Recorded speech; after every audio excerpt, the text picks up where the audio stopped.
Hi friends, நம்ம எல்பிக்கு மதுரையில் கொடுத்த கிஃப்ட் என்னன்னு சொல்லிட்டு நம்ம கன்ஃபியூஷனாக ஒரே குழப்பத்தோடு இருந்தோம். அந்த கிஃப்ட்டை நம்ம எல்பி வந்து எனக்கு கொடுத்த கிஃப்ட்டை பற்றி நீங்களும் தெரிஞ்சுக்கங்க, நீங்களும் பாருங்கன்னு சொல்லி காட்டிட்டாங்க.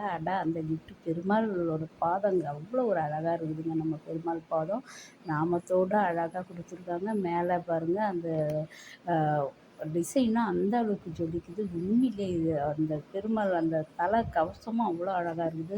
ரொம்ப ரொம்ப கொடுத்து வச்சுருக்கேனுங்க. இந்த கிஃப்டெல்லாம் ஒரு ஃபேமிலி கொடுக்குதுன்னா அவங்க எந்த அளவுக்கு நம்ம லக்ஷ்மி பிரியாவை அந்த அளவுக்கு ஆசைப்பட்டு அவங்க மனசில் நினச்சிருப்பாங்க. அது மட்டும் இல்லை, நம்ம லக்ஷ்மி பிரியா லான்ச் பண்ண மொபைலெல்லாம் அவங்க கையாலேயே எல்லாருக்கும் கொடுத்தாங்க. அந்த இடத்துல வந்து ஒரு பாப்பாவை கட்டி பிடிச்சி, நீ நல்லா படிக்கணும், ஹாப்பியாக இருக்கணும்னு சொல்லிட்டு நம்ம காவேரி சொன்னா பாருங்கள். இதுதான் நம்ம காவேரியோட மனசு. அவ்வளோ ஒரு ஹாப்பியான மனசு.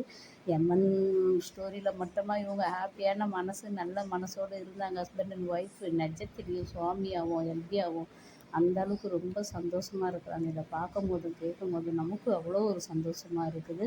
நம்ம லக்ஷ்மி பிரியாவும் சொல்லியிருக்காங்க, வாய்ப்பு கிடைச்சா நான் சுவாமி கூட நடிப்பேன்னு சொல்லிட்டு.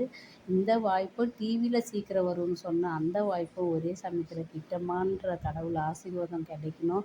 இவங்க 2 பேரும் சீக்கிரம் ஒன்று சேர்ந்து நடித்தா செமையாக இருக்கும்னு நான் நினைக்கிறேன். எங்கே போனாலும் நடிக்க தானே போகிறாங்க. அது இது 2 பேரும் ஒன்று சேர்ந்து நடித்தா நல்லாயிருக்கும்னு சொல்லிட்டு நான் நினைக்கிறேன். பார்க்கலாம். பை.